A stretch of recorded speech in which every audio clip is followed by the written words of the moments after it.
you have to remember one important thing. The moment the police inquiry was announced, Boris was not in a position where he could say anything publicly about the whole Partygate thing.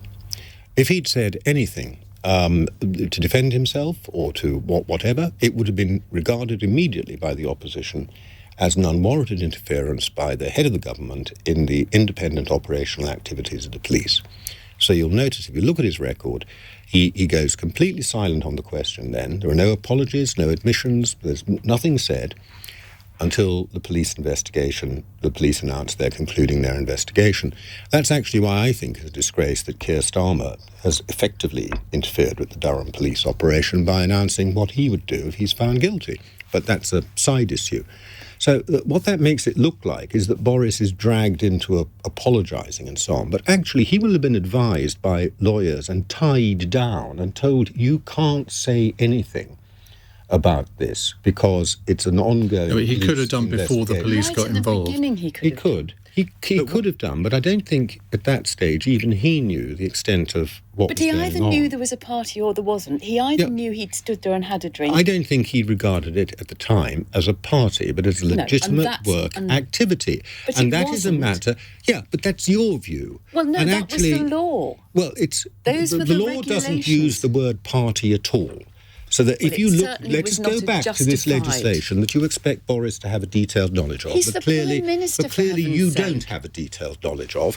And the word party never appears in the legislation. There is no prohibition on parties. Strangely enough, there is no prohibition on drinking alcohol. What the law said was something to the effect that you couldn't have a gathering unless it was reasonably necessary for work purposes. Now, is a leaving do reasonably necessary? If you can see, Ian, I'm not going to comment on that, but you can see how somebody could take a view that in the context of somebody getting together for a drink and a packet of crisps, as somebody is leaving, might be regarded as reasonably necessary. Maybe, but a lot of people listening to this... see that other people would take a much stricter view. Well, a lot of people listening to this... But it's not straightforward, you couldn't go to a party. That's irrelevant. That's got nothing to do with the law. It's not irrelevant, because a lot of people listening to this will say, well, it's OK, if the Prime Minister thought it was OK to attend a leaving do, what about attending a funeral, which people were banned from doing? That's a gathering, of course, isn't it? Yeah, but it wasn't necessary for work purposes. You can play this two ways, can't you?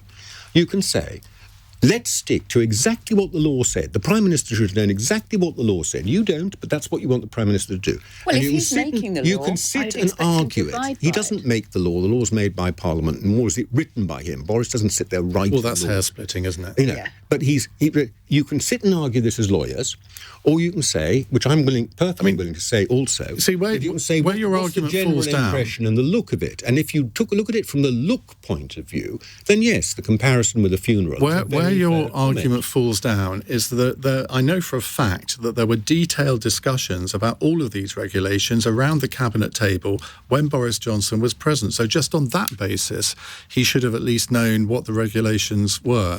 But I suspect we could talk about this for the next 40 minutes.